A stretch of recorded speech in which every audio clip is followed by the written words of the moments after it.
சமீப காலகட்டமாக பாமக செயல்பாடு ஒன்றும் சொல்லிக்கிற மாதிரி இல்லை. அதோடைய தேர்தல் தோல்விங்கிறது அதோட உட்கட்சி மோதலோட வெளிப்பாடு தான் அப்படின்னு பல தரப்பட்ட அரசியல் விமர்சகர்கள் முன் வச்சிருந்தாங்க. குடும்ப அரசியல் மேலோங்கிட்டே வருது. ஏன்னா பார்த்த மாதிரி டாக்டர் அன்புமணி ராமதாஸ், அதை தொடர்ந்து அவருடைய மனைவியா இருக்க சௌமியா அன்புமணி ராமதாஸ், இவங்கெல்லாம் பதவிக்கு வராங்க கட்சியில. கூடுதலா அவர்களுக்கு தேர்தல் வாய்ப்பு தரும்பொழுது இந்த குற்றச்சாட்டுகள்லாம் உண்மையாயிட்டே வருது. அந்த நிலைமையில தற்போது யாரா இருந்தாலும் நான் சொல்றதான் கேட்கணும். முகுந்தன் அப்படிங்கிற பேரை பரிந்துரை செய்து முகுந்தன் அவர்கள் இனிமேல் கட்சியின் மாநில தலைவராக செயல்படுவார்னு அறிவிப்பு வெளியிடுறாரு. இந்த அறிவிப்பு வெளியிட்டோனே டக்குன்னு அன்புமணி ராமதாஸ் முகம் சுருங்கிருது. எனவே நம்ம கட்சி மேல பல விமர்சனங்கள் இருக்குது. குடும்ப கட்சிங்கிறாங்க. இப்ப கூடுதலா ஒருத்தர் சேர்த்ததுனால அந்த விமர்சனம் உண்மையாயிரும். மீண்டிய குடும்பத்தை ஒருத்தர் கட்சியில சேர்த்து கட்சியை வீணடிக்கிற மாதிரி அவர் பேசுறதுக்கு உடனே ராமதாஸ் என்ன பண்றாரு, திரும்பி அதெல்லாம் எனக்கு தெரியும், நான் தான் இந்த கட்சியை ஆரம்பிச்சவன், இது நான் உண்டாக்குற கட்சி, நான் சொல்றத கேட்கல, நான் யாரும் இந்த கட்சியில இருக்க முடியாது. இந்த மாதிரி சூழ்நிலை நம்ம என்ன சொல்றோம்னா, அன்புமணி ராமதாஸ் நேரடியாக அறிவிச்சிருக்காரு, பனையூர்ல நான் ஒரு புது அலுவலகம் கட்டியிருக்கிறேன், அங்கதான் நான் இனிமே இருக்க போறேன், தொண்டரை சந்திக்கலான்னு. நமக்கு என்ன ஞாபகம் வருதுன்னா, பனையூர்னால ஏற்கனவே ஒரு தலைவர் அங்க இருக்கிறாரு. யாருன்னு கேட்டீங்கன்னா, தமிழக வெற்றி கழகத்தின் தலைவர் நடிகர் விஜய் அவர்கள் ஏற்கனவே அங்க அலுவலகம் அமைச்சிருக்கிறாரு. அங்க இருந்து அவருடைய அரசியல் பயணம் தொடங்கி இருக்கு. அந்த நேரத்தில் இவரும் பனையூர் சொன்னோன்னு அங்க இருந்த ஊடகவியலாளர் கூட ஒரு சின்ன சந்தேகம், பனையூர்ல அலுவலகம் அது யாரோட அலுவலகம்? சென்னை பனையூர்ல அலுவலகம் ஒன்று திறந்திருக்கிறது, 3வது தெருவில் வச்சிருக்கு.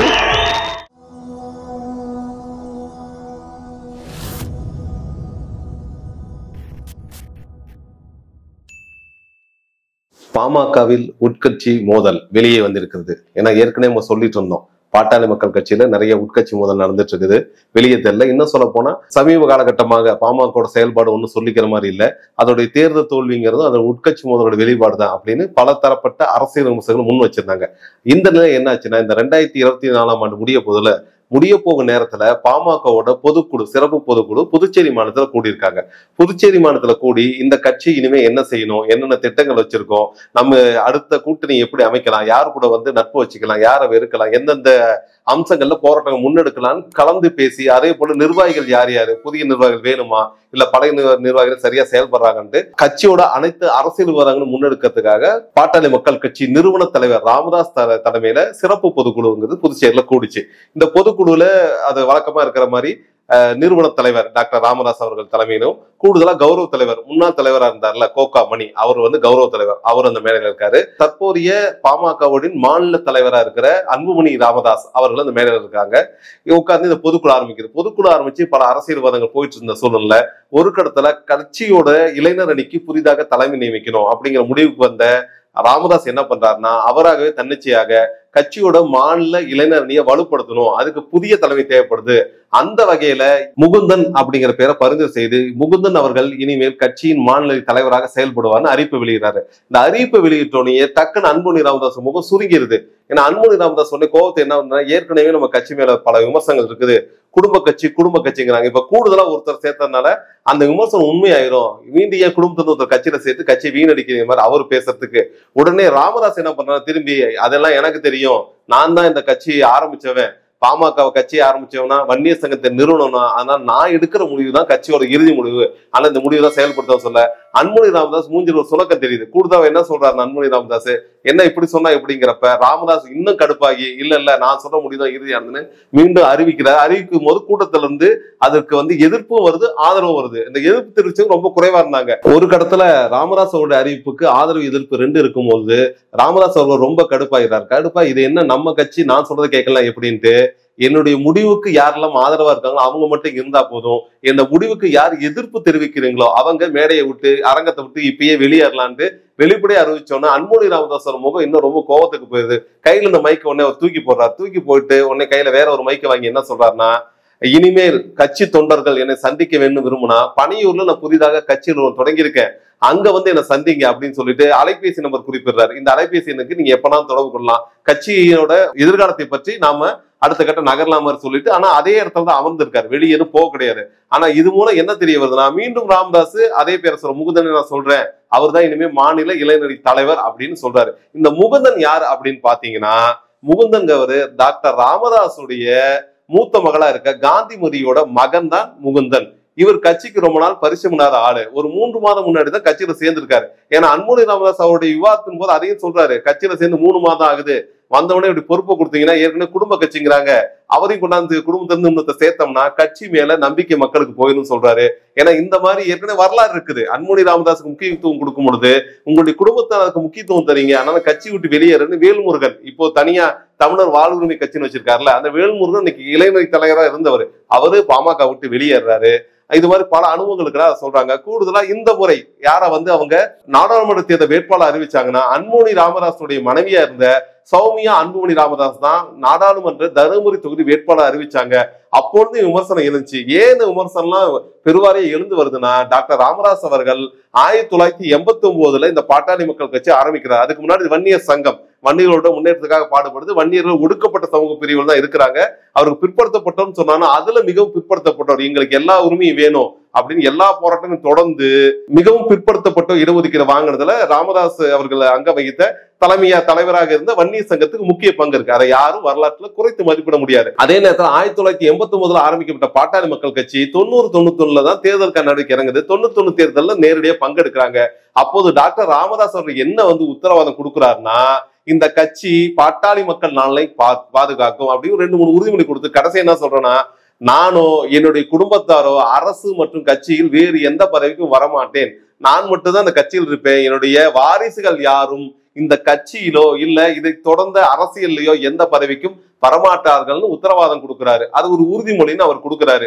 அதே போல நடந்துச்சானா அப்படி இல்லை. ஏன்னா பின்வரும் காலங்கள் என்ன ஆகுதுன்னா, அவருக்கு தெரிந்தோ தெரியாமலோ அன்புமணி ராமதாஸ் தான் அடுத்தது கொண்டு வராரு. அதன் காரணமாக பல மூத்த கட்சி தலைவர் கட்சியிலிருந்து விலகினாங்க. ஏன்னா அந்த கட்சி நல்லா வளர்ந்துட்டு இருந்த கட்சி. கூடுதலா அவர் என்ன சொல்றாருன்னா, கூட்டணி மீது எனக்கு நம்பிக்கை இல்லைன்னு சொல்லிட்டு முதல் எடுத்தோம் திமுக கூட்டணி, அப்புறம் அதிமுக கூட்டணி, இப்படி தொடர்ச்சியா கூட்டணி மாறிக்கிட்டே இருந்தாரு. அதுல குறிப்பா சொன்னா கடந்த 2021 தேர்தல் கூட என்ன சொல்றாருன்னா, இனி வருங்காலங்களில் திராவிட கட்சிகளோடு எனக்கு எந்த கூட்டணியும் கிடையாது, அப்படி கூட்டணி வைத்தேன் என்றால் அது ஒரு சில வார்த்தைகளை குறிப்பிடுறாரு, அது இப்போது வேணாம். அந்த வார்த்தை குறிப்பிட்ட சொல்லும் போது அது பொது வழியில மிகப்பெரிய தாக்கத்தை ஏற்படுது. ஓ இப்படி ஒரு முடிவுக்கு வந்திருக்காங்க. ஆனா அடுத்த தேர்தலில் மீண்டும் ஒரு கூட்டணிக்கு தான் அவங்க போனாங்க. அப்பயே சொல்லிட்டாங்க, பாமக கட்சிங்கிறது எந்த பக்கம் ஆதாயமோ அந்த பக்கம் மாறணும். இப்படி அதோட நிலைப்பாடை பத்தி, கொள்கை நிலைப்பாடை பத்தி ஒரு விமர்சனம் மக்கள்கிட்ட போயிட்டு இருக்கு. அதே வேளையில குடும்ப அரசியல் மேலோங்கிட்டே வருது. ஏன்னா பார்த்த மாதிரி டாக்டர் அன்புமணி ராமதாஸ், அதை தொடர்ந்து அவருடைய மனைவியா இருக்க சௌமியா அன்புமணி ராமதாஸ், இவங்க எல்லாம் பதவிக்கு வராங்க கட்சியில.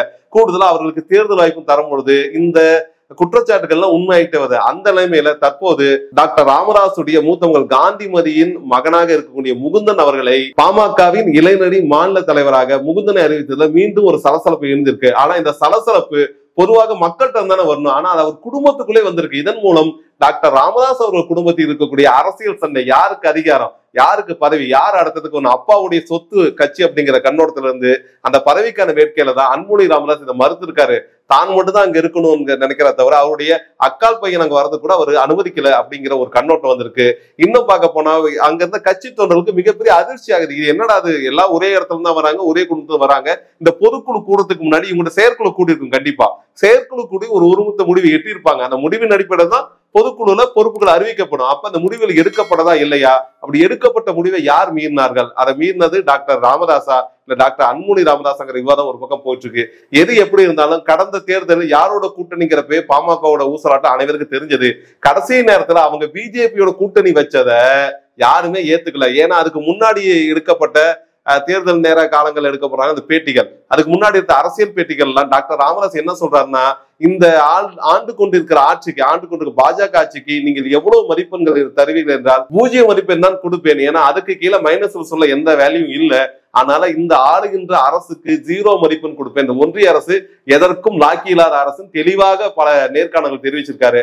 ஆனா அதையெல்லாம் தாண்டி இந்த தேர்தல்கார நெருக்கடில பேரம் பேசுற மாதிரி திமுக எவ்வளவு இடம் கொடுக்கும், எவ்வளவு பொட்டி கைமாறு, இப்படி பல பேரங்கள் அடிப்படையில கடைசியா பிஜேபியோட கரங்கோக்குறாங்க.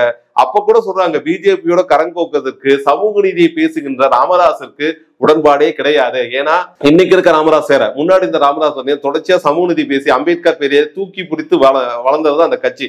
அதன் அடிப்படையில பிஜேபியோட நேரடி கூட்டணிங்க, அதுக்கு முன்னாடி கூட்டணி இருந்திருக்கும். ஆனா இந்த சூழ்நிலை கூட்டணிங்கிறது கட்சியோடைய நிலையை பாதிக்க, அதனால கூட்டணி வேணான்னு டாக்டர் ராமதாஸ் மறுத்துட்டதாகவும், ஆனா டாக்டர் அன்புமணி ராமதாஸ் இல்ல இந்த முறை திமுக நம்ம நம்ப முடியாது, அதனால குறைஞ்சபட்சம் பாஜகவோட கூட்டணி சேர்ந்தா அது ஆளுங்கட்சியா மாறும், அப்போது தமக்கு சில பதவிகள் கிடைக்கலாம், இல்ல கட்சிக்கு சில நலன்கள் கிடைக்கலாம், இந்த முடிவை வற்புறுத்தி எடுக்கப்பட்டதா சொல்றாங்க. ஏன்னா அதிகாலை 5 மணிக்கு அந்த சந்திப்பு நடக்குது, தேர்தலுக்கான கூட்டணி சந்திப்பு. அதிகாலை 5 மணிக்கு அவங்க வீட்டுல போய் உட்காந்து டிஃபன் சாப்பிட்டு 7 மணிக்கு உடன்பாடு எட்டப்படல. மீண்டும் அன்புமணி ராமதாஸும் டாக்டர் ராமதாஸும் அறைக்குள்ள போறாங்க. பாஜக அண்ணாமலை உள்ள கூட்டு போய் பேசுறாங்க. பேசிட்டு தான் வெளியே வந்து ஒரு முடிவு அறிவிக்கிறாங்க. அந்த முடிவு அறிவிக்கும் போது கூட அனைவரும் சொன்னாங்க, பாருங்க அங்க ராமதாஸுடைய முகத்துல ஒரு சிரிப்பும் காணாதனால இது வலுக்கட்டாய கூட்டணி, ஒன்றிய அரசு சில திணிப்புகள் மூலம் இல்ல சில ஆசை வார்த்தைகள் கூறி இந்த கூட்டணி அமைச்சிருக்கிறாங்க. அதுக்கு ராமதாஸ் ஒத்து போகவில்லை. அன்புமணி ராமதாஸ் தான் முழுக்க பாஜக கூட்டணி விரும்பினார்னு விமர்சனம் வந்தது. தேர்தல் முடிவுகளும் அதுக்கேற்ற போல பாமக ஒரு இடம் கூட வெற்றி பெறாம அதோட வாக்கு சதவீதம் வெறும் 3% இருந்துச்சு. இதையெல்லாம் கண்ணுற்ற போதே சொன்னாங்க உட்கட்சி மோதல் ஆரம்பித்து விட்டதுன்னு. அந்த மோதலோட வெளிப்பாடாதான். ஏன்னா தேர்தல் முடிந்து ஒரு வருஷம் கூட ஆகல, அதுக்குள்ளார இப்ப நடந்திருக்கு இந்த பொதுக்குழுல இவ்வளவு காரசாரம் விவாதம். அதை மேடையிலேயே நிறுவன தலைவர் ராமதாஸ் சொன்னதை மாநில தலைவராக இருக்கிற அன்புமணி ராமதாஸ் மறுத்து இருக்கிறது குடும்ப சண்டையின் உச்சகட்டம்னு அரசியல் அதிகார பங்கு பிரித்தில் வந்திருக்கிற குடிப்பிடி சண்டைன்னு தான் அரசியல் விமர்சகர்கள் பாக்குறாங்க. இந்த மாதிரி சூழல் நம்ம என்ன சொல்றோம்னா, அன்புமணி ராமதாஸ் நேரடியாக அறிவிச்சிருக்காரு, பனையூர்ல நான் ஒரு புது அலுவலகம் கட்டியிருக்கிறேன், அங்கதான் நான் இனிமே இருக்க போறோம், தொண்டரை சந்திக்கலான்னு. நமக்கு என்ன ஞாபகம் வருதுன்னா, பனையூர்னா ஏற்கனவே ஒரு தலைவர் அங்க இருக்கிறாரு. யாருன்னு கேட்டீங்கன்னா, தமிழக வெற்றி கழகத்தின் தலைவர் நடிகர் விஜய் அவர்கள் ஏற்கனவே அங்க அலுவலகம் அமைச்சிருக்கிறாரு. அங்க இருந்து அவருடைய அரசியல் பயணம் தொடங்கி இருக்கு. அந்த நேரத்துல இவரும் பனையூர் சொன்னோன்னு அங்க இருந்த ஊடகவியலாளர் கூட ஒரு சின்ன சந்தேகம், பனையூர்ல அலுவலகம் அது யாரோட அலுவலகம். ஆனா நல்ல வாய்ப்பா அவர் என்ன சொல்றாருன்னா, நான் தனியா அலுவலகம் கட்டியிருக்கேன்னு சொன்னதுனால இப்போதைக்கு இந்த அரசியல் சர்ச்சை முடிந்த போது தெரிந்தாலும் கண்டிப்பாக குடும்பத்திலும் அரசியலிலும் பாமக கட்சிக்கு பெருத்த பின்னடைவாக தான் அரசியல் விமர்சகர்களால் பார்க்கப்படுகிறது.